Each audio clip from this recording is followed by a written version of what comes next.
요한계시록 14장 13절부터 오늘 15장 4절까지 읽었습니다. 이 말씀 가운데 쭉 읽다 보면은 이게 무슨 얘기인가 너무 방대하다 이렇게 생각이 들지만 간단하게 제목만 얘기하면 곡식 추수와 포도송이 추수에 대해서 이야기를 하고 있는 거예요. 이게 추수는 하나님께서 이스라엘 백성들에게 절기라는 걸 주셨는데 그 절기가 다 추수하고 연관되어 있습니다. 3대 절기가 유월절, 오순절, 장막절 이렇게 3개의 절기가 있는데 이 유월절, 오순절, 장막절은 수장절이라고도 하고 초막절이라고도 하고 추수절이라고도 하는데 그런 절기들이 다 이 추수하고 연관되어 있습니다. 미일 추수, 보리 추수, 그리고 과일 추수 이렇게. 그래서 이런 추수들하고 다 연관되어 있기 때문에 그냥 절기라는 것이 우리가 먹을 게 많이 생겼네 그런 의미라고 보기에는 굉장히 육적인 해석이 되는 거예요. 그래서 오늘도 보면은 이 곡식 추수와 포도송이 추수가 있는데 이걸 이해하면은 그 절기를 이해할 수가 있는 거예요. 구약의 절기가 다 풀어져요. 그래서 구약의 절기는 왜 주셨구나, 이거를 왜 대대로 기념하라고 절기를 주셨구나가 요한계시록 오늘 이 14장 15장까지 쭉 가다 보면 그걸 해석이 가능하게 됩니다. 그래서 우리가 1년에 한번 추수감사절 예배를 드리는데 그 추수감사절 통해 1년 동안 농사진 거 우리에게 경제를 열어주셔서 먹고 살게 하신 거 감사합니다. 그게 추수감사절이 돼버렸는데 사실 그거는 올바른 100%의 의미는 아니에요. 그건 이 땅의 하나의 모형이고 온전한 추수, 그 무슨 추수인가 그걸 알려주려고 하는 거거든요. 자, 오늘 14장 말씀을 보면은 지난 시간에 14장 1절에 시온산에 어린 양과 14만 4천 명이 서 있는 그 모습을 보았습니다. 그래서 왜 어린 양이 서 있었냐? 어린 양은 제물이었어요. 제물에 속한 이름이에요. 그 이름. 예수님의 이름이 굉장히 많지만 유다의 사자도 있고 하나님의 아들도 있고 인자도 있고 여러 가지가 굉장히 많지만은 여기 특별히 예수님의 그 별명이 그 어린 양을 특별히 썼거든요. 이렇게 중요한 승리의 꼭대기 위에 서신 그분의 그 이름을 어린 양이라고 표현했거든요. 그 이유는 제물 역할을 굉장히 강조하고 싶어서 그렇게 하신 거예요. 그래서 그와 함께 서 있는 14만 4천 명도 어떤 사람이냐? 제물되어 있는 사람들이에요. 하나님 앞에 자기를 찢어서 죽인 그런 바쳐서 완전 이삭처럼 아브라함이 이삭을 바치듯이 완전히 하나님께 드려진 자, 육체 희생까지도 완전히 드려진 자, 그런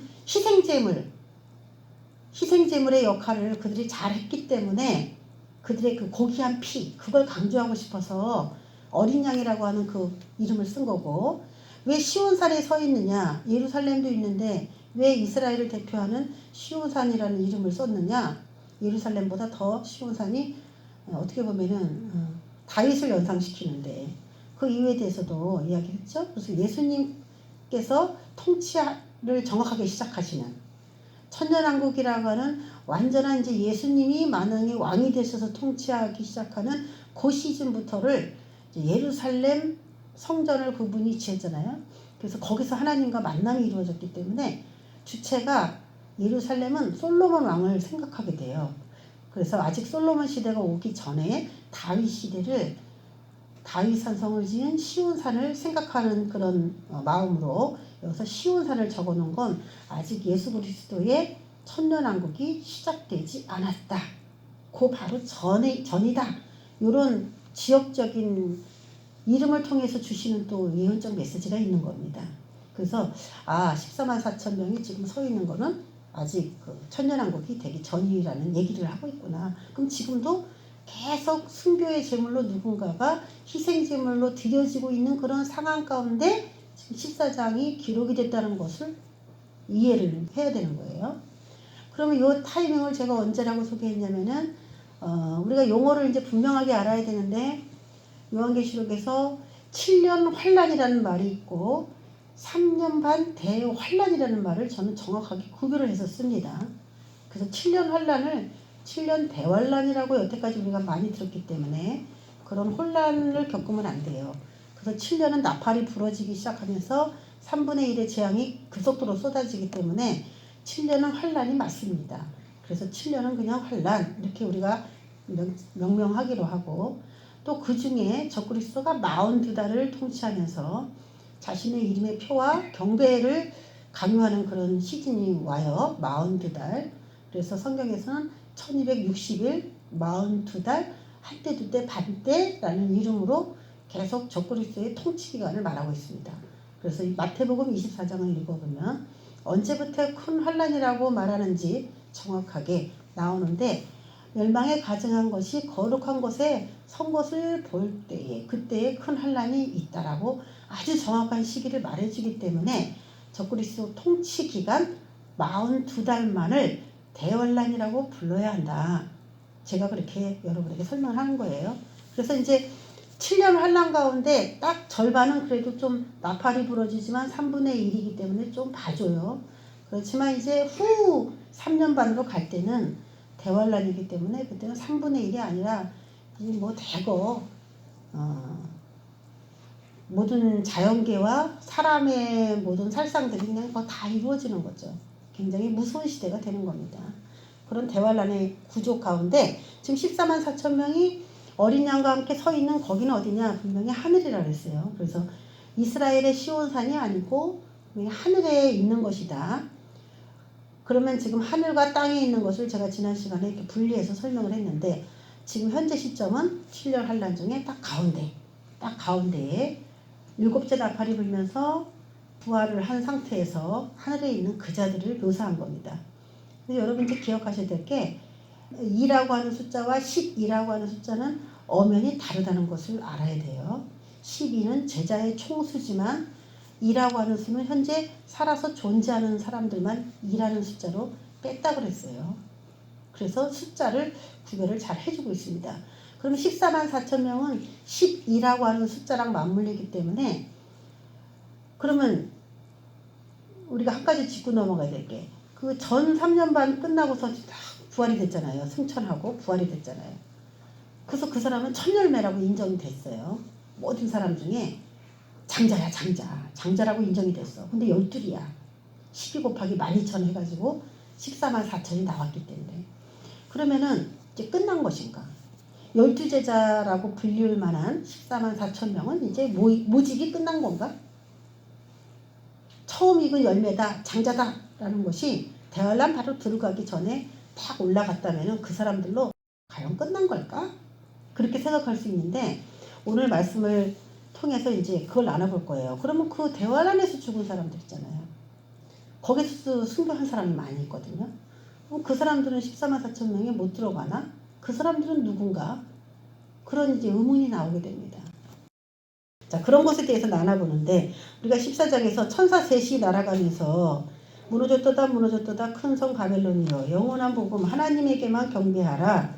또 짐승에게 경배하고 표를 받으면 어린 양 앞에서 불과 유황으로 고난받는다. 그러면서 세 천사가 막 날아가면서 외치는 그런 외침이 있었죠.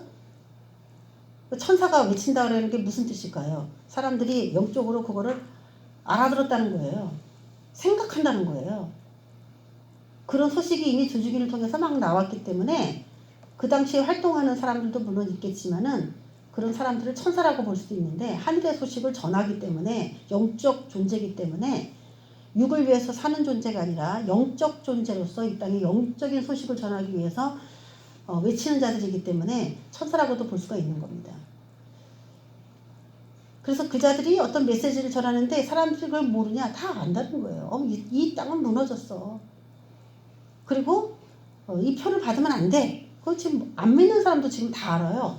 6륜표 받으면 뭐 지옥 간다며? 그러면서 안 믿는 사람들도 다 알고 있어요. 근데 안 받을 수 있는 능력이 없는 거죠, 그들이. 그 방법을 모르는 거죠. 그게 문제인 거죠. 자, 그런 소식들이 막 나오는데, 그래서 이 천사가 나팔을 불고, 천사가 뭐 말하는 거죠. 떠드는 거죠. 천사가 그렇게 외치는 건데, 이 14만 4천 명에 대한 소개가 나오고, 그리고 천사의 외침이 등장을 하게 되는데, 거기에서 이제부터 표를 받으면 어린 양 앞에서 불과 유황으로 고난받는다 이렇게 나오니까, 아직 표가 대대적으로 받기 바로 전이구나. 요 시즌을 딱 알아야 돼요. 요 때가 언제냐. 그러면서 우리가 오늘 중요하게 여겨야 되는 게 13절입니다. 13절. 요한계시록에서는 7가지 복이 나와요. 그 중에 두 번째 복이 여기 소개되고 있는 겁니다. 지금 이후로 주 안에서 죽는 자들은 복이 되다. 또 내가 들으니 하늘에서 음성이 나서 이르되 기록하라. 지금 이후로 주 안에서 죽는 자들은 복이 있도다. 자, 자, 14장을 제대로 이해를 해야 지금 이후로 죽는 자들, 이 지금이 언젠지가 이제 딱 나온 거예요. 그래서 제가 그 시기를 지금 여러분에게 설명해 드린 거거든요. 지금이 언제냐? 딱 반이죠. 7년 환란의 딱 절반, 중간.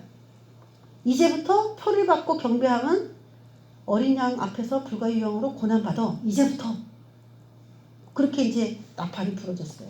천사들이 이제 말을 한 거죠. 외쳤다는 거예요. 그런데 지금 이후로 주 안에서 죽는 자들이라는 이제 표현이 나온 거예요. 그래서 그 전에 죽은 자들은 복을 받을 사람은 받았고 뭐 이렇게 다 이렇게 됐어요. 이제 끝났어요. 끝났는데 그럼 끝났냐? 그게 아닌 거예요. 지금 이후로 죽는 자들은 또 복이 있어요. 근데 어떻게 죽어야 되냐? 주 안에서 죽어야 돼요. 주 안에서. 주님의 뜻 안에서 이렇게 해석을 해야 되겠죠. 이렇게 죽는 거예요. 그런 자들이 이제 복을 받게 되는 것입니다. 그래서 지금 이후가 언젠가, 복이 무엇인가, 이제 그런 걸 봐야 되는데, 성령이 이르시되 그러하다 그들이 수고를 그치고 쉬리니 이는 그들의 행한 일이 따름이라 하시더라 하면서 인자가 곡식을 낫을 휘둘러 거두는 그런 장면들이 쭉 나오게 됩니다. 14절. 내가 보니 흰 구름이 있고 구름 위에 인자와 같은 이가 앉아있는데 그 머리에는 금면류관이 있고 그 손에는 예리한 낫을 가졌더라. 또 다른 천사가 성전으로부터 나와 구름 위에 앉은 이를 향하여 큰 음성으로 외쳐 이르되 당신의 낫을 휘둘러 거두소서. 땅의 곡식이 다 익어 거둘 때가 이르렀습니다 하면서 곡식을 거두세요 이렇게 얘기하죠. 예, 그래서 우리가 한번 곡식 추수를 보겠습니다. 여러분이 염두에 둬야 될 건 자금 이후로, 지금 이후로의 뜻이에요. 지금 이후로 주 안에서 죽는 자들, 그 자들을 여러분이 염두에 둬야 돼요. 염두에 두고 14절부터 이 말씀을 이제 들어가야 됩니다. 지금부터 주 안에서 죽는 자들에 대해서 나온다는 얘기예요. 이 사람들이. 첫 번째, 곡식 추수에 대해서 보겠습니다. 13절에 수고를 그치고 쉬리니 그랬어요. 지금 이후로 주 안에서 죽는 자들은 수고를 그치고 쉴 것이다. 그러면 여태까지 이들이 수고했다는 얘기거든요. 그럼 무슨 수고냐면은 주 안에서 죽기 위해서 한 수고라는 것이죠. 주 안에, 주 밖에서 죽을 수도 많아. 죽을 일도 많은데 주 안에서 제대로 죽기 위해서 수고한, 이것은 그들의 영성을 말하는 거예요. 영적 생활. 그들의 삶. 믿음을 지키기 위한 처절한 투쟁. 누가 뭐라 그래도 주의 말씀을 따르겠다라는 일사각오의 정신. 그런 것들이 이들에게 수고였어요. 수고. 너무 수고로웠어요. 믿음을 지키기가 너무 수고로운 거예요. 이런 얘기가 있는데 그냥 아무나 교회 와서 그냥 오늘부터 예수 믿겠습니다 하면 그냥 뚝딱뚝딱뚝딱 뭐하든지 다 도끼 영웅이처럼 나오는 것처럼 생각한다면은 이런 얘기를 이해하기가 참 어려운 겁니다. 수고를 그치고 그 다음에 어떻게 되느냐? 쉴이니 그거예요. 그래서 하나님이 그 수고를 인정해 주시면은 쉼을 얻어요. 이게 꼭 이때만 있는 게 아니라 우리가 신앙생활에도 그런 때가 있어요. 목숨 걸고 열심히 일하면 하나님이 쉬게 해줘요. 그래서 안식년이라는 제도가 성경에도 나오는 겁니다.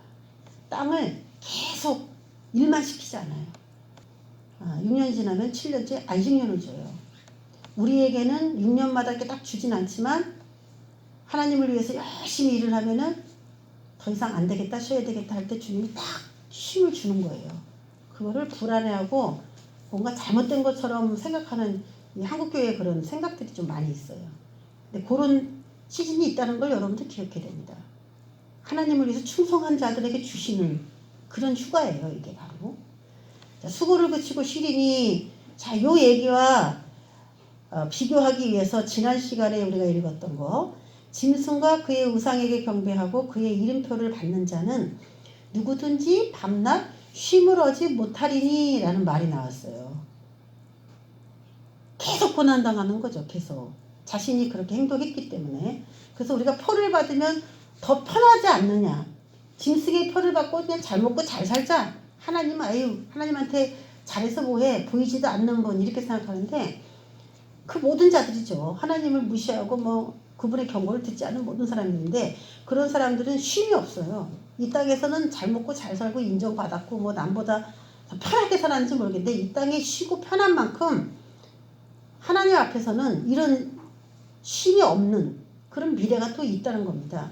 그래서 우리가 7, 80년을 편하게 쉬고 하나님 앞에 가가지고 밤낮 시무렇지 못하는 삶을 살 거냐.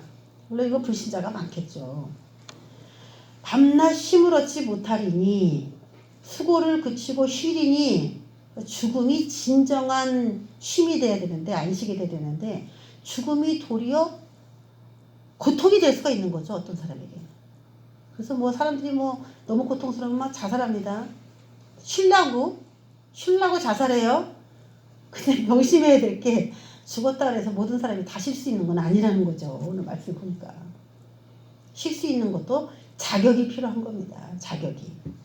그러면서 그들의 행한 일이 따름이라 하시더라. 왜 이들이 쉬느냐? 그들의 행한 일이 따름이라. 이 말이 좀 어렵죠? 그래서 좀 쉽게 얘기한다면 쉬운 성경이 제일 쉬운 것 같아요.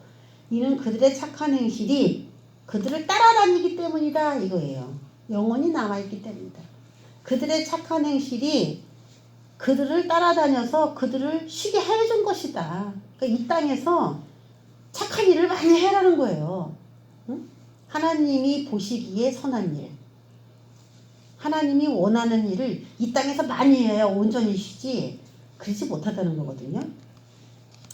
그래서 주 안에서 죽는 자들은 이제부터는 쉬는 거예요. 이 땅에서는 힘들었지만 주 안에서 죽는 자들은 짐승 경배와 짐승 이름을 거부한 자들, 승리한 자들을 말하는 겁니다. 이들을 누구라고 얘기하냐면 뒤에 14절부터 쭉 나올 때는 이 자들을 곡식이다라고 표현해서 다시 이제 설명을 해주려고 하는 거예요. 자, 우리가 죽음 이후에 어떻게 펼쳐지는가에 대해서 한번 다뤄보겠습니다. 죽음 이후에 심판의 원리가 있습니다. 히브리서 9장 27절에 보면은 한 번 죽는 것은 사람에게 정해진 것이요 그 후에는 심판이 있으리니 이런 말씀이 있습니다. 사람이 안 죽느냐? 다 죽습니다. 그러면 우리의 행함이 무엇이 따라오게 좋은 결과가 따라오냐 나쁜 결과가 따라오냐 이제 그게 달린 것이라는 건데 죽기 전까지 하는 행동, 죽기 전까지 산 모든 삶을 통틀어 그거에 따라서 결과가 이제 따라오는 거예요. 그게 선을 행할 수 있는 시간은 딱 이렇게 숨이 꼬깍꼬깍 넘어가기 바로 전까지, 그 전까지 딱 기회예요.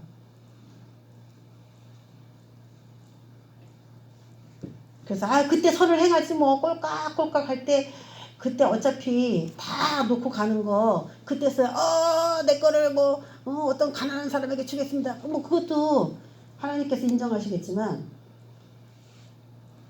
실제로 욕심 부리는 사람은 그것도 못해요. 자기가 죽어가면서도. 그렇겠죠? 부자가 그렇게 했으면 좋은데 나사로한테 그거를 주지 않았잖아. 못하는 거예요. 살아서도 못하는 사람은 죽어가도 못하는 거죠. 근데 우리는 다 죽는다는 겁니다.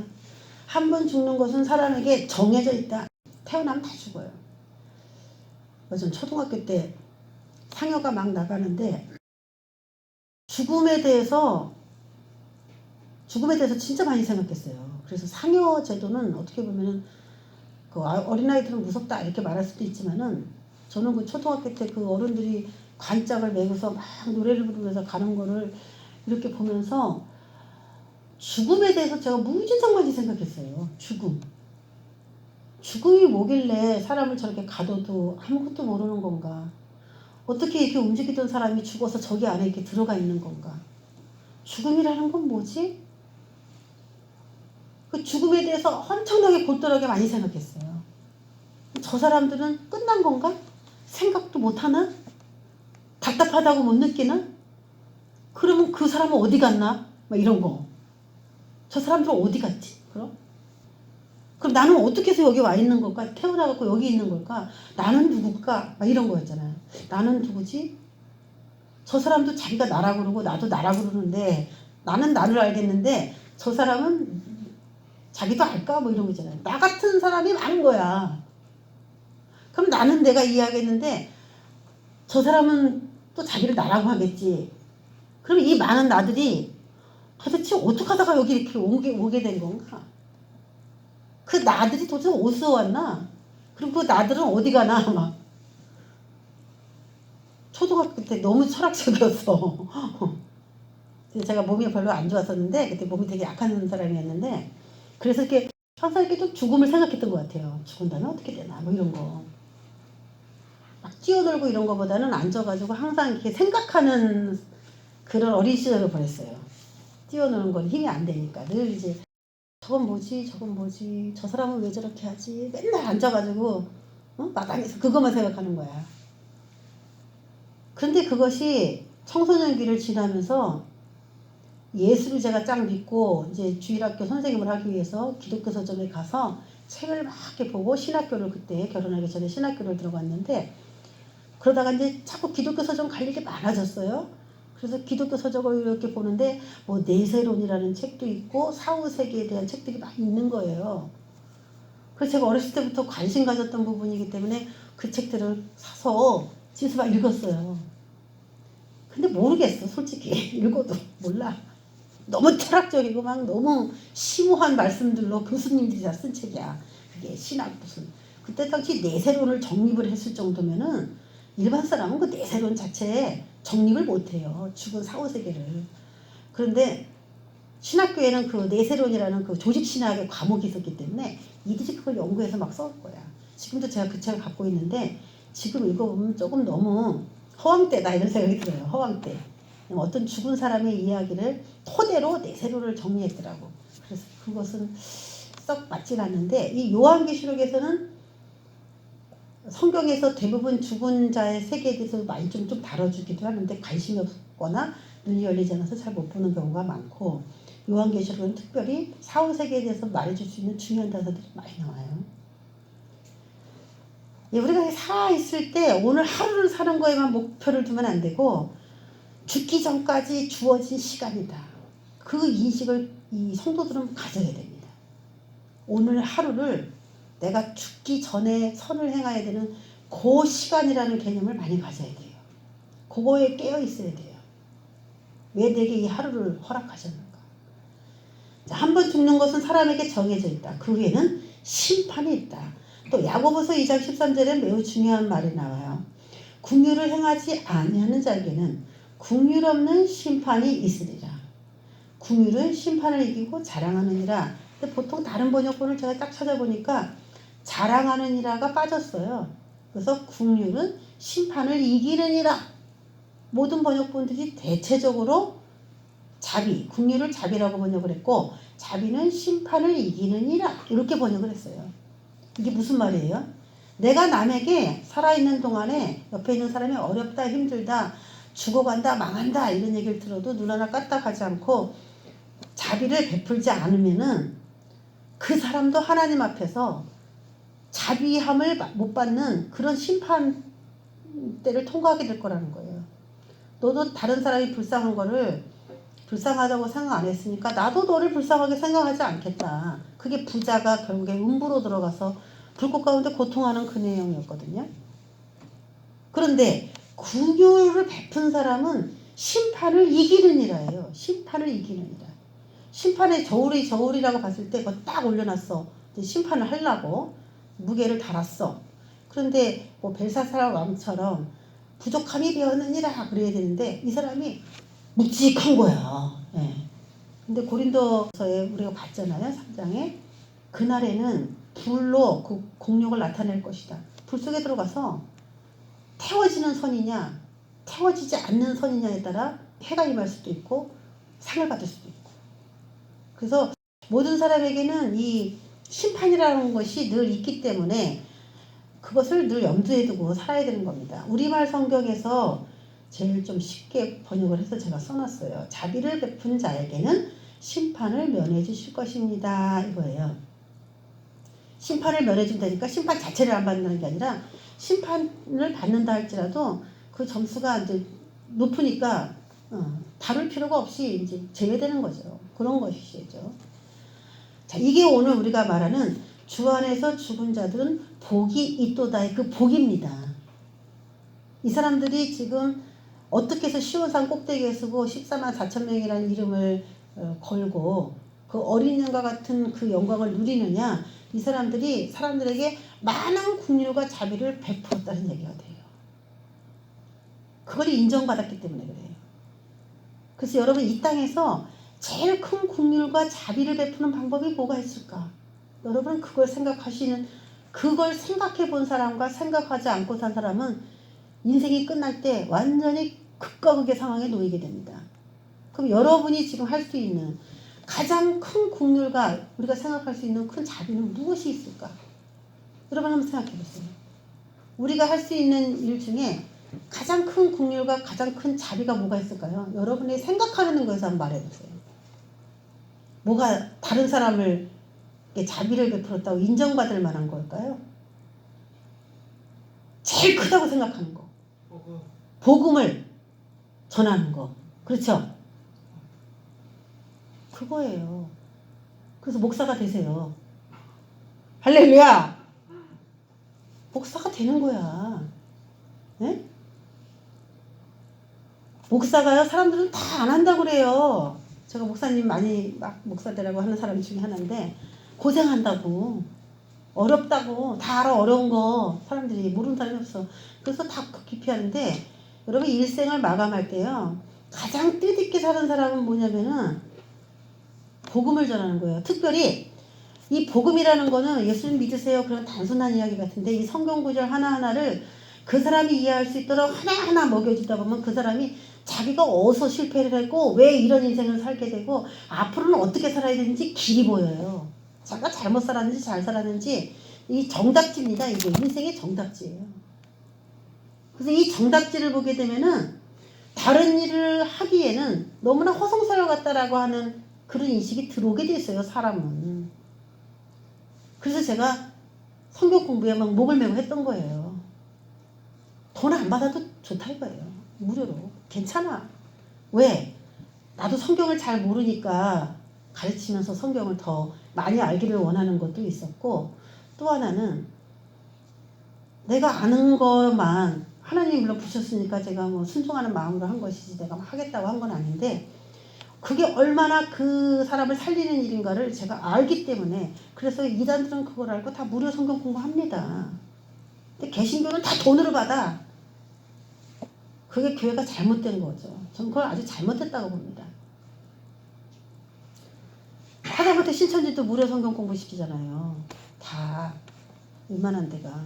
근데 이 기독교는 뭐 치유사역을 배우러 갈래도 뭐 성경 공부를 배우러 갈래도 목사님들은 그런 공부 세미나를 많이 다녀야 되거든요. 그럼 뭐 가려면 50만 원, 뭐 80만 원, 3박 4일에.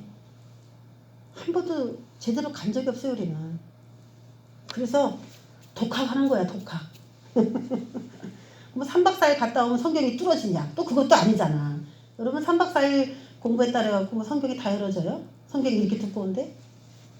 그거 4, 50만 원 내고 갔다 와가지고 밥 3일 거기서 교회에서 그럼 헌금한다고 생각하고 이렇게 드리면 되는데, 그럴 만한 사정이 다 돼야지 드리는 건데, 개척교회에서는 3박 4일 세미나에 4, 50만 원씩 내고 가신 목사님은 없어요, 솔직히. 그러나 아주 열악한 환경이니까 환경탄만 하고 있을 수는 없으니까 나는 궁금하고 알고 싶으니까 그냥 성경을 읽은 그런 예지만은 실제로 그런 거에 피해를 많이 느끼시는 분도 있죠. 예, 제일 자비를 베풀어서 어쨌든 심판에서 모면할 수 있는 최고의 일을 찾아본다면 내가 꼭 목사가 아니라도 누군가를 성경을 가르쳐 볼까 하는 거예요. 그래서 밥을 먹여주고, 무료로 밥을 먹여주고 자기가 가진 돈으로 사람들을 이렇게 살리고 없는 사람을 도와주고 하는 거, 그걸 하나님이 굉장히 기뻐하잖아요. 육으로 먹는 거 주면은 하나님이 기뻐해요. 근데 영적으로 먹는 걸 주는 거는 뭐 비교할 수가 없어요. 근데 두 가지 다 해야 사실 좋아. 제가 성경 공부 해보고 느낀 거예요. 두 가지 다 해야 돼. 왜냐면 말씀만 주는데 배가 고프면요, 이게 뇌가 정지가 돼. 배가 고프면 내가 멈춰. 하고 공부를 열심히 시키려고 해도 이 사람이 배가 고파 꼬르륵 하면 먹을 것도 줘야 돼. 먹을 거 같이 줘야 돼. 두 가지를 다 줄 수 있으면 가장 좋은 거죠. 여러분이 오늘 이런 얘기를 통하여서 나의 목표는 14만 4천 명이야, 막 거룩하게 이렇게까지는 못 간다 할지라도 그렇게까지 도전을 받으면 너무 좋고, 주 안에서 죽는 자들은 복이 있다. 이 복을 어떻게 받을 것이냐? 심판의 면제. 저울에 달았더니 합격! 그런 도전의 마음을 가지세요. 그래서 아는 만큼 막 전해. 아는 만큼. 내가 귀중한 걸 다 주면 아깝지 않을까? 그런 생각 하나도 하지 마세요. 왜냐면은 들을 게 있는 자들은 내가 전한 걸 다 100% 들을 수 있지만 내가 아낌없이 다 준다 해서 모든 사람이 그걸 다 들을 수 있는 건 아니에요. 그런데 내가 그걸 다 퍼주지 않으면 밑에서 샘물이 또 올라오질 않아요. 흙은 계속 물을 퍼야 밑에서 더 좋은 물들이, 흙을 계속 파야 그 밑엔 더 좋은 물이 있어. 그러니까 흙을 계속 파면서 물을 퍼 먹이는 게 나한테 손해냐? 절대 손해가 아닌 겁니다. 다 풀어낸다고 생각하고 여러분이 알고 있는 그 수준을 누가 뭐 좀 알려주세요 하면 알려주세요. 여러분을 위한 길이야, 하나님이. 심판면제 어떻게 봤습니까? 자비를 여러분이 할 수 있는 대로 물질로도 해야 되고 영적으로도 할 수 있으면 해야 되고 여러 가지 여러분이 재능이 있으면 재능도 교회에다 기부하고 그런 사람들을 교회에다 모아. 그래서 옛날에 어떤 분은 수학 선생님이고 과학 선생님이었는데 이 교회에 동네 아이들을 어려운 집 아이들을 다 불러다가 공부방 시켜준다고 해서 목사님이 아이들을 다 불러가지고요. 그분이 자기가 수학 선생님이고 과학 선생님인데 그걸 막 가르쳐서 아이들이 막 그 가난한 집 아이들을 다 대학 보냈어요.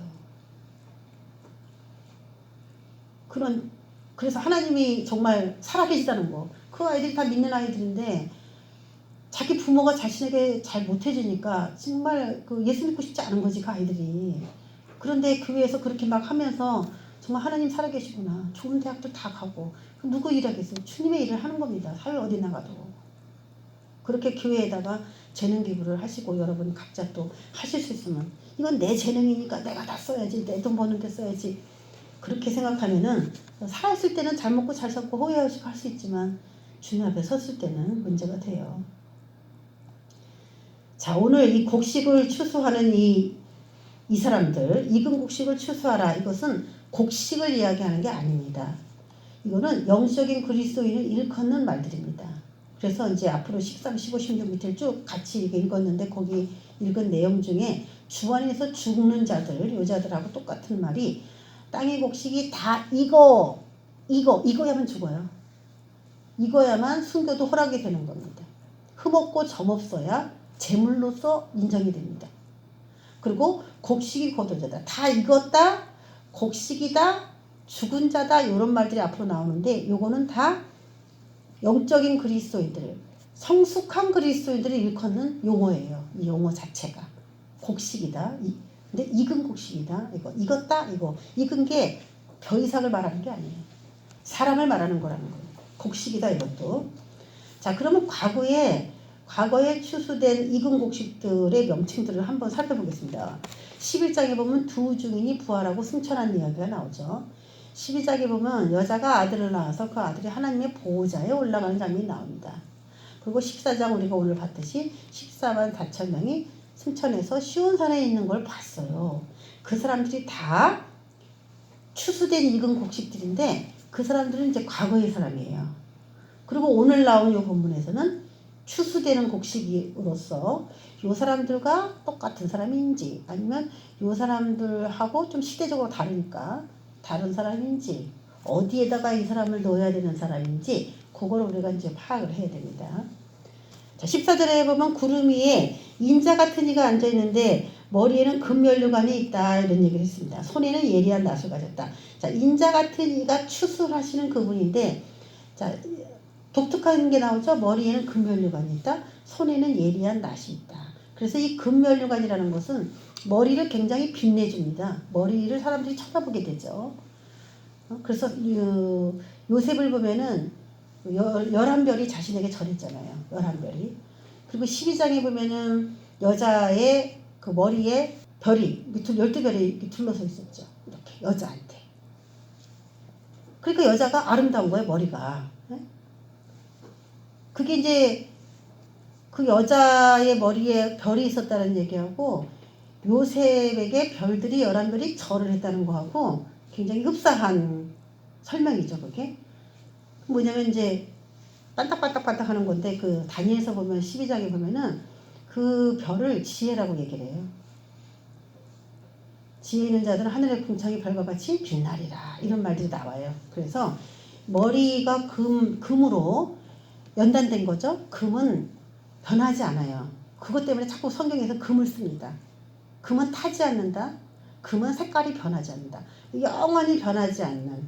오늘도 주의 말씀은 영원해. 말씀이 영원하기 때문에 그 사람들은 이 머리에 말씀으로 채운 사람들이에요. 그리고 그걸 실천한 사람들이에요. 그들은 변하지 않는 믿음을 소유한 사람이에요.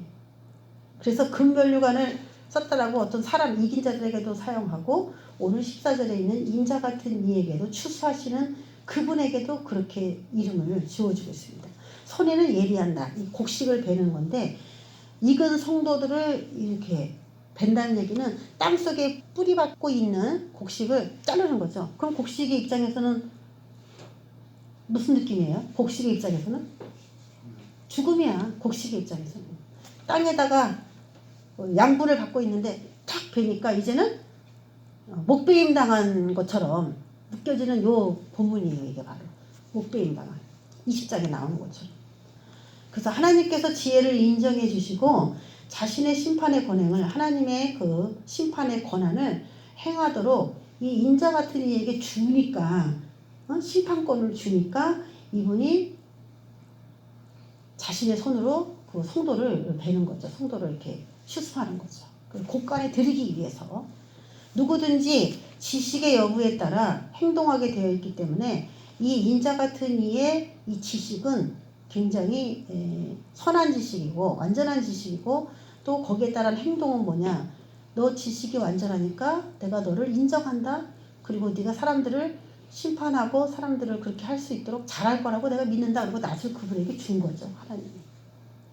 지식의 여부에 따라 행동하기 때문에 이 사람은 지식이 완전한 사람, 또 그래서 그 말씀으로 정의를 실현하는 그런 사람이죠. 심판권을 가진 자예요. 그래서 예수 그리스도를 말한다고 볼 수가 있어요. 자, 이마와 손이 세트가 되어서 표현된 것이죠. 그럼 우리 여태까지 13장에서 이마와 손에 짐승이 막 표를 막 찍어주려고 그랬잖아요. 생각한 대로 그들이 행동하는 거거든요.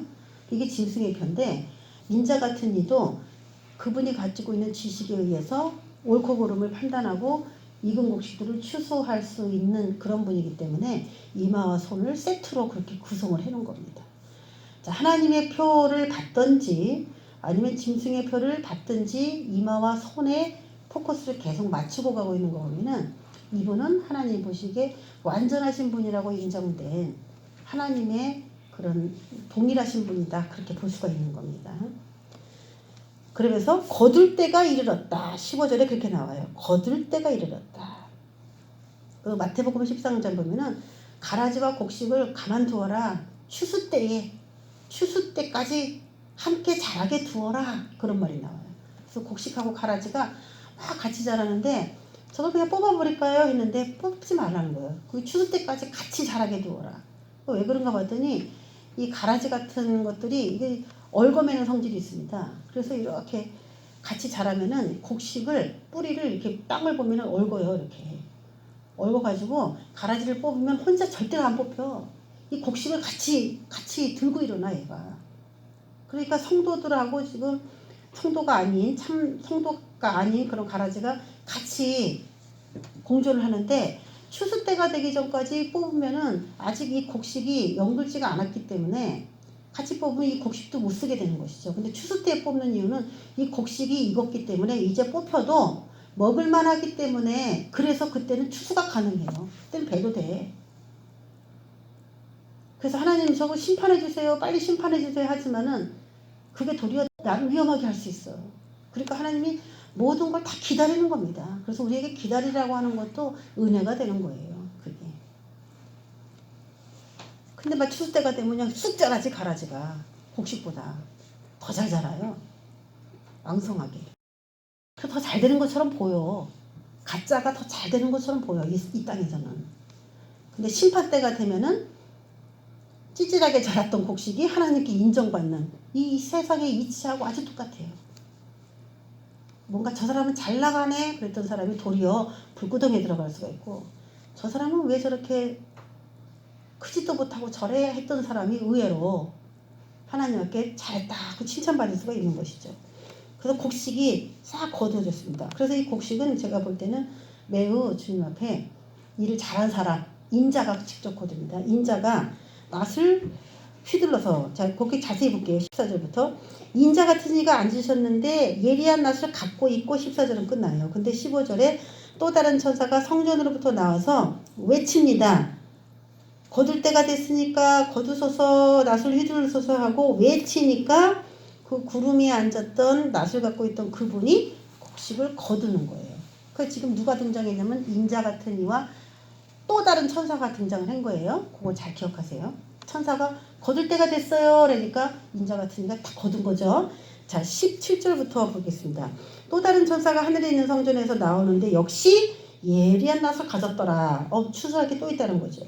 또 불을 다스리는 다른 천사가 제단으로부터 나와 예리한 낫 가진 자를 향하여 큰 음성으로 불러 이르되 내 예리한 낫을 휘둘러 땅의 포도송이를 거두라. 땅의 포도가 익었느니라. 예.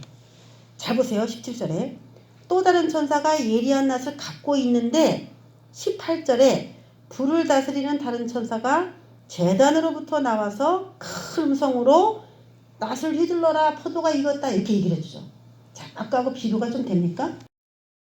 자, 곡식과 포도송이 추수의 차이, 밑에 걸 한번 보겠습니다. 곡식과 포도송이 추수의 차이. 곡식 추수할 때는 성전에서 나와요. 인자 같은 이가 구름 위에 앉아 있었고, 또 성전에서 나온 천사가 거둬야 됩니다 라고 말을 하니까 인자 같은, 구름 위에 앉았던 인자 같은 이가 거뒀어요. 근데 이 포도송이는 낫을 가진 천사가 있었는데 불을 가지고 있는 천사가 제단으로부터 나와서 그 낫 가진 천사에게 거둘 때가 되었습니다 하니까 낫 가진 천사가 그때 거둬요. 지금 거둔 한 곡식은 인자 같은 이가 거두고 포도송이는 천사가 거두죠. 근데 인자에게 음성으로 말한 천사는 성전으로부터 나온 천사예요. 그런데 포도송이를 거두는 거는 제단으로부터 나온 천사가 말을 하니까 다른 천사가 거두는 거예요. 좀 뭔가 다르죠? 곡식은 성전에서 나온 천사가 인자에게 거두도록 종용하는 반면에 포도송이는 불을 다스리는, 이게 무서운 거죠. 불을 다스리는 천사가 번제단으로부터 나와서 낫을 가진 천사에게 거두랍니다. 그래서 이 포도송이 추수는 과연 누구를 말할까를 찾는 단서가 됩니다. 여러분, 이 번제단은 희생 동물을 잡아 태우는 석쇠가 있는 판이에요. 제단이에요. 그래서 예수님이 십자가에 죽으신 것은 인간이 죄가 있어서 죽어야 되는 그 육체를 가지고 있었기 때문에 십자가에 그 육체를 박은 거예요. 그래서 그거를 제단에서 죽임당한 어린 양이라고 묘사하면서 십자가를 같이 연상시킨 거예요. 죄 있는 것을 태우는 장소예요. 그런 의미가 있는 제단인데 거기에서부터 나온다는 거죠. 두 번째는 이제 포도송이 추수를 우리가 볼 건데 포도가 익었다 그랬어요. 자, 우리가 중요한 게 익었어 다. 곡식도 익었고 포도도 익었습니다. 그래서 추수는 언제 하는 것이다? 익어야만 하는 것이다. 성도도 익어야만 하는 것이다. 그래서 마지막에는 악으로 무르익든지 아니면 하나님 말씀으로 충만하든지 둘 중에 한 사람으로 마지막에는 결론이 나게 돼 있다는 거예요. 양다리가 없어요. 마지막에는. 이쪽 편이든 저쪽 편이든 다 익어야만 추수가 되고 익지 않고 창고에 넣어봤자 그거 다 썩는다 그랬잖아요. 이제는 곡간 시대야. 천년왕국은 곡간을 말하는 거거든요. 창고? 곡식으로 말하면 그럼 거기 이제 곡간에다 추수해서 들여놔야 돼. 그렇기 때문에 더 이상 햇빛을 쬐고 비를 맞으면서 익기를 기다리는 그런 시간이 절대 아닌 것입니다. 이건 포도송이 추수는 누굴 말할까? 베드로후서 2장 13절에 보면은 낮에 즐기고, 낮에 즐긴다는 뭐냐면 지금이 낮이에요. 은혜 받기 좋은 시즌, 햇빛이 있을 때 이런 거거든요. 그래서 예수님의 복음이 전파되는 이런 좋은 시기를 말하는 거예요. 이런 햇빛이 있는 밝은 대낮에도 그 시간을 즐기고 노는 것에 쓰는 거죠. 낮에 즐기고 노는 것을 기쁘게 여기는 자들이니 그들은 점이다, 흠이다. 그럼 재물은 뭐가 없어야 된다? 점과 흠이 없어야 되는데 예수님은 점과 흠이 없는 재물이셨기 때문에 즐기고 놀고 그런 거에 시간 안 썼다는 거죠. 복음 전하고 그런 데 많이 쓰셨다는 거죠. 삶을 그렇게 드렸다는 거죠. 그리고 14절에 탐욕에 연단된 마음을 가진 자들이니 다른 말로 말하면 저주의 자식이다. 이게 이제 포도송이에 대한 해석이 돼요. 여러분, 탐욕에 연단된 마음. 우리 연단받고 있죠, 지금? 하나님한테 연단받고 있다. 우리가 그런 얘기 많이 하는데 거룩하게 되기 위해서 연단받거든요, 우리가. 근데 사탄은 사람을 탐욕에 연단되게 그렇게 연단해요. 돈에 더 애착을 갖도록 막 연단해, 사탄이. 이거 봐, 돈이 없으니까 아무것도 못하잖아. 그런 생각을 막 줘요. 그러니까 악착같이 모르려고 그래, 악착같이. 욕심이 요만큼 가져도 더 갖고 싶고 더 갖고 싶고 더 갖고 싶고 더 갖고 싶고, 이게 이제 탐욕에 연단되도록 계속 그 사탄이 그 사람에게 거머리에게 두 다리 있어 다고다고 하는 도다, 그것처럼 자꾸 그렇게 부족하다고 느끼게 만드는 거죠. 그 사람들은 다 666표에 순응한 사람들이에요. 포도송이는 어린 양의 표를 받을 것이냐, 666표를 받을 것이냐, 그거죠. 그 사람들인데 그 배는 천사도 다르고 수준도 다르고 달라요. 예. 그래서 지금 재단으로 나왔다는 것은 그 사람이 육체적인 어떤 그런 그 불, 석쇠 위에 올라가서 다 각을 뜨고 동물이 해체가 돼가지고 이렇게 불에 태워지는 것처럼 하나님의 그런 심판이 있을 것에 대해서 암시하기 위해서 불을 다스리는 천사가 재단으로부터 나와서 말을 하는 것이다. 이런 표현들을 썼다는 것에 참 유의해야 됩니다. 그리고 20절에 보면 19절 천사가 낫을 땅에 휘둘러 땅의 포도송이를 거두어 하나님의 진노의 큰 포도주 틀에 던짐에 20절에 성 밖에서 그 틀이 밟히니 틀에서 피가 나서 말굴레까지 닿았고 1600스타디온에 퍼졌더라. 그러면 이게 포도송이 추수는 나쁜 거에 대한 추수라는 걸 어떻게 알 수 있을까라고 봤을 때 19절에 하나님의 진노의 큰 포도주 틀에 던진다는 거죠. 아까는 번제단에 올려지는 그런 모습인데 지금은 보니까 하나님의 진노의 큰 포도주 틀. 그럼 진노라고 했을 때요, 이게 여태까지 하나님은 진노를 지금 참고 계신 시즌이에요. 지금은 진노를 참고 계신데 마지막엔 진노를 다 풀어내실 거거든요. 그게 뭐냐면은 나팔이고 그게 대접이고 그래요. 그게 하나님의 진노예요. 그런데 이제는 진노가 끝나가는 거예요. 그래서 진노의 큰 포도주 틀은 마지막 그게 거의 마지막에 가깝다라고 볼 만큼 하나님의 진노가 극에 달아요. 그래서 그 포도주 틀에 포도를 집어넣는 겁니다. 그러니까 이들은 하나님의 진노를 받은 자라고 봐야 되는 거예요. 자, 20절에 그 포도주 틀을 한번 보겠습니다. 하나님의 진노의 큰 포도주 틀이라고 했는데 이게 부잣집은 이 포도주 틀이 더 커요. 포도를 이들이 옛날에 이렇게 짰던 방법이에요. 포도를 네모난 땅을 파고 네모난 데다가 이렇게 부어. 시멘트로 다 했겠죠. 이렇게 부어. 그럼 그걸 발로 이렇게 밟아. 우리 중국에서 배추를 몸으로 들어가서 씻는 거 보고 아유 못 먹어 그러는데 포도는 좀 더한 것 같아. 물론 발은 잘 닦고 들어갔겠지. 밟아요. 밟아가지고 그 1, 2, 3, 4 번호가 있죠. 첫 번째 1번 바구니에 있는 걸 저기 부어. 네모난 데다 부어. 그럼 그들이 밟어. 이게 2번이에요. 그러면 액체가 나오는 데는 조금 높게 해. 그래서 밟으면 국물이 이렇게 빠지게. 그래서 3번에 이렇게 내려가요. 여기는 내려가는 통로가 하나밖에 없는데 보통 큰 포도주 틀은요, 이 빠져나가는 구멍이 몇 개가 있어서 여기 구덩이가 더 깊은 거, 여기는 좀 낮은 거 해서 구덩이가 높낮이가 다 틀린 구덩이로 이렇게 통로가 여러 개 있어요. 그래서 짜져서 밑에 건 이쪽으로 다 각각. 그래서 이런 걸 보관하는 거예요. 그럼 거기서 이제 담아. 그 포도주를 부대에 담아. 그래서 둬. 그 새 포도주는 새 가죽 부대 뭐 그런 얘기가 나온 게 이렇게 해서 이제 얻어지는 것들이거든요. 이 틀에다가 던진다는 겁니다. 20절에 성 밖에서 그 틀이 밟히니, 이 20절에 이 성 밖이라고 하는 거는 21장 22장에 가면은 성 밖에, 성 안으로 못 들어가는 자들이 거기 소개되어 있습니다. 한 가지만 볼까요? 22장 15절을 볼까요? 맨 마지막에 넘겨보면은 22장 15절에 21장 8절에도 나옵니다. 22장 15절하고 비슷하니까 한 구절만 읽을게요. 22장 15절 요한계시록 시작. 개들과 점술가들과 음행하는 자들과 살인자들과 우상 숭배하는 자들과 및 거짓말을 좋아하며 지어내는 자는 다 성 밖에 있으리라 그러죠. 예, 그 성 밖에 이 사람들이 다 몰아지는 건데 오늘 이 성 밖에서 하나님의 진노를 받는 이 사람이 누구냐 봤을 때 그 사람들이에요. 그 사람들. 그 성 밖에서 그 틀이 밟히니 틀에서 피가 나서 말굴레까지 닿았고 1600스타디온에 퍼졌더라. 킬로미터로 말하면 320km 정도 된대요. 이게 뭐 320km만 갔다 이런 얘기가 아니라 그렇게 막 절철 흘러갈 정도로 이 포도주 틀에서 지금 또랑 같은 걸로 이렇게 흘러나와서 모아놓는 요런 포도주 틀의 모습인데 이게 320km까지 이 뻗어 있다면은 이 포도주 틀이 얼마나 크겠느냐 그 사람들이 이해하는 거예요 이게. 거기에 얼마나 포도를 짰길래 320km까지 이게 쭉 흘러가고 나 뻗어나가냐. 그러니까 야 엄청난 양이구나 이렇게 생각한다는 거죠.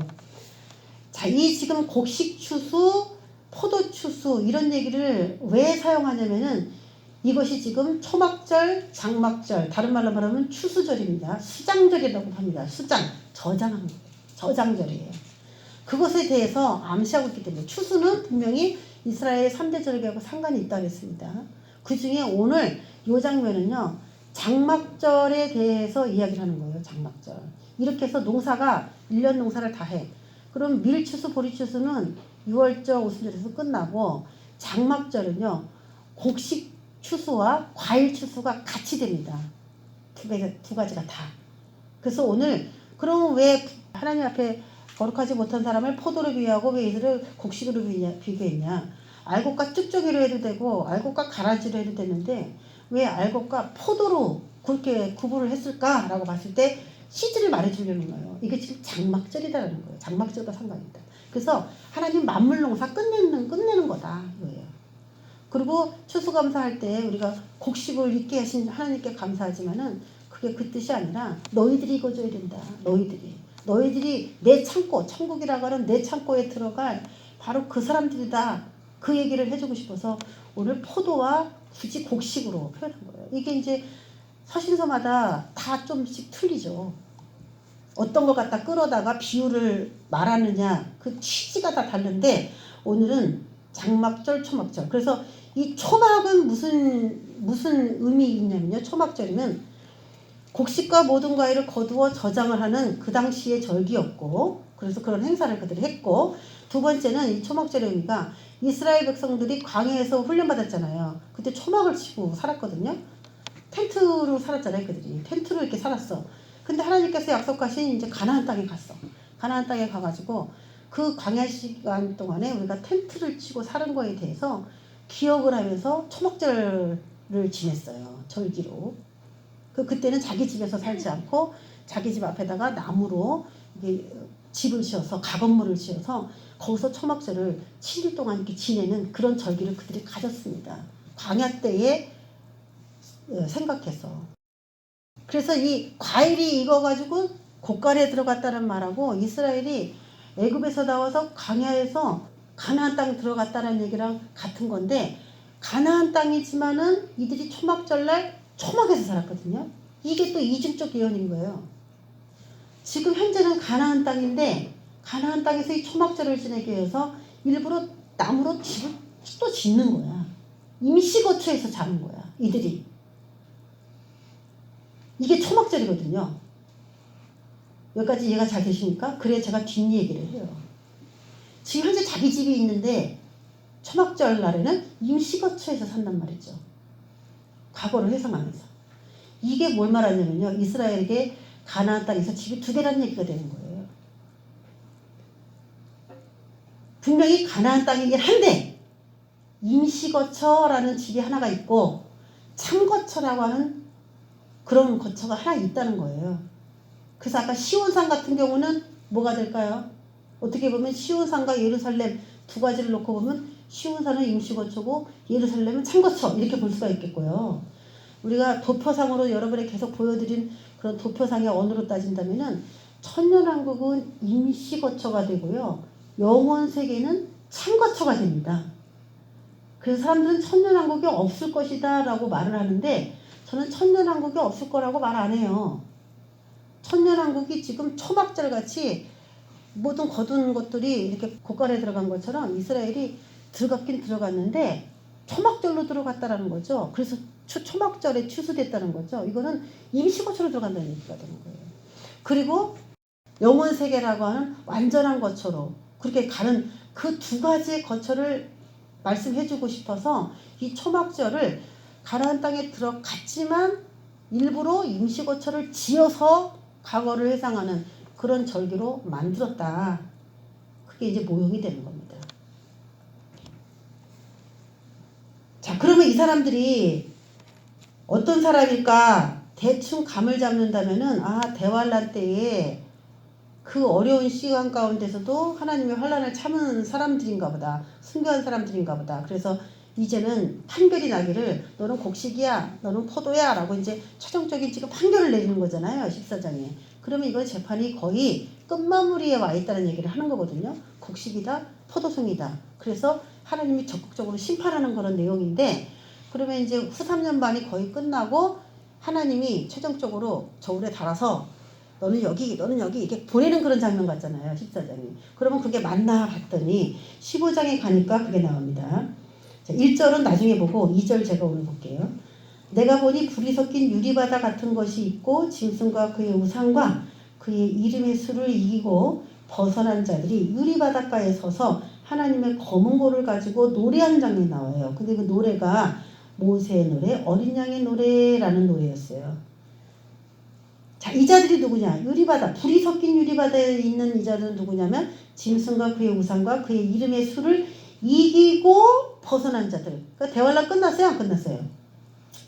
이 말씀 보니까 끝난 거야. 그래서 지금 14장에 넌 포도다, 너는 곡식이다라고 그렇게 최종적인 심판 내렸는데 그 최종적인 심판이 그럼 맞는가라고 검증을 해보니까 15장에 갔더니 맞다는 거야 이게. 대환란 끝났는데 이제 누구에게 경배했는지에 따라서 승리한 자들이거든, 이 자들이요. 근데 이 자들이 어디에 서 있냐면 불이 섞인 유리바다에 서 있어요. 불이 섞인 유리바다. 뭐 이걸 설교하려면 한 2, 3일은 해야 되는데 간단하게 그냥 요약만 할 거예요. 불이 섞였다. 유리바다다. 자, 뭘 생각하냐는 거죠. 이게 뭘 말해주고 싶어서 나온 거죠. 15장 2절에 짐승의 경배와 이름을 이기고 벗어난 자들의 노래를 부르는데 한마디로 말하면 우리가 맨 처음에 염두에 들어가 있던 거 주 안에서 죽은 자들은 복이 있다. 그 자들이에요. 이 자들이. 그래서 그 자들 13절의 설명을 14장 13절의 설명을 이제 앞으로 쭉 풀어놓은 거야. 15장까지. 연결이 잘 되십니까? 14장 13절에 주 안에서 죽는 자들은 복이 있도다를 설명하기 위해서 복을 받은 자들과 화를 받은 자들을 그 다음에 열거한 게 14장 후반부 15장 초반부예요. 이게 바로. 그래서 불이 섞인 유리바다는 대환란을 말하는 거고 대환란에서 통과된 자들인데 이기고 통과한 자들인데 거기서 짐승에게 경배하라 강요받았던 거죠. 그런데 모세의 노래라는 걸 통해서 홍해를 건너고 모세가 노래했던 그걸 연상시켜요. 그래서 불이 섞인 유리바다를 출애굽기에서는 홍해바다라고 그렇게 암시를 주고 있는 겁니다. 여러분 출애굽기를 읽을 때 요한계시록 요 이야기를 접목해서 읽지 않으면 홍해 바다 건너는 이야기가 뭔지 제대로 잘 이해를 못한다는 거예요. 자, 애굽의 군대가 그 당시에 홍해에 몰살한 것처럼 지금은 적그리스도의 통치가 몰락했음을 의미하는 겁니다. 그 시기를 정확하게 알아야 돼요. 읽으면서 시기를 칠 수 있어야 돼요. 자, 요것은 또 뭘 말하는 거냐면요. 그냥 이래서 끝이다. 그러면 간단한데 창세기 3장 24절에 하나님이 그 선악을 알게 하는 나무 열매 먹은 사람들을 쫓아냈죠. 에덴 동산 동쪽에 그룹들과 두루두는 불칼을 두어 생명나무의 길을 지키게 하시고 생명나무의 열매를 못 먹겠어요. 그리고 에덴 동산을 쫙 차단해버렸죠. 근데 예수를 믿는 사람들이 나오면서 이기는 자는 내가 생명나무의 과실을 주어 먹게 하리라 그러면서 교회에서 이기는 사람만이 생명나무의 열매를 먹는다라는 그런 구절이 나와요. 그럼 생명나무의 열매를 먹는다는 건 에덴 동산에 그들이 들어갔다는 얘기거든요. 그들이 들어가도록 합격된 자들인데 거기를 들어가려면 돌파해야 될 게 두 가지예요. 그룹들을 돌파해야 되고 또 돌아다니는 불칼을 통과를 해야지 에덴 동산에 들어가요. 그리고 생명나무를 열매를 먹어요. 이건 누가 가능하냐? 교회밖에 가능 못한 거예요.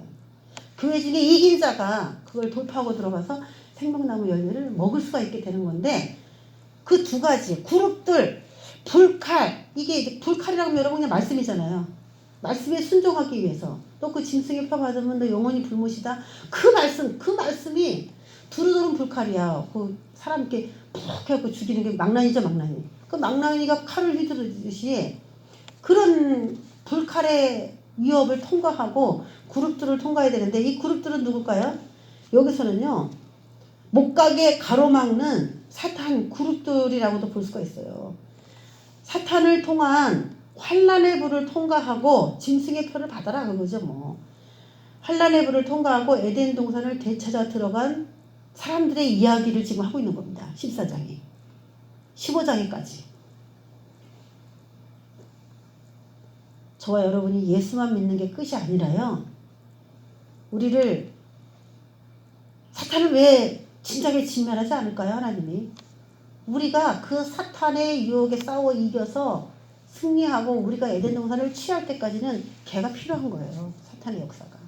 예수님도 그 마귀에게 시험 받은 거예요. 그래서 그 모든 사람은 예수님처럼 다 그 길을 가기 때문에 마귀에게 시험을 당하고 이겨야만 다 에덴 동산에 들어가게 돼 있어요. 그 결국 지금 15장에서 말하고 싶은 건 뭐냐면, 14장 15장에서 말하고 싶은 거는 천년왕국이 어떻게 열리게 됐냐 이 말이에요. 그게 에덴 동산이야.